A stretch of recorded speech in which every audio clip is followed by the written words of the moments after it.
Xin chào tất cả các bạn, tôi là MC Thành Vinh. Hôm nay tôi sẽ dẫn chương trình bóng đá Euro 2016.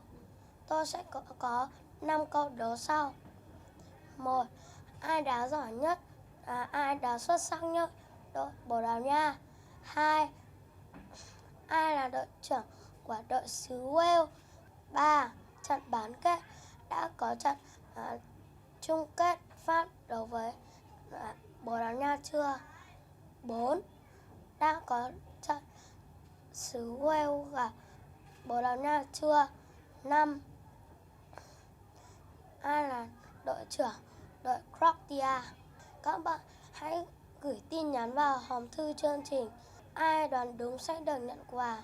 Các bạn hãy gửi tin nhắn vào hòm thư của chương trình. Ai đoán đúng sẽ được nhận quà. Bây giờ thời lượng của chương trình đã hết. Xin kính chào và hẹn gặp lại.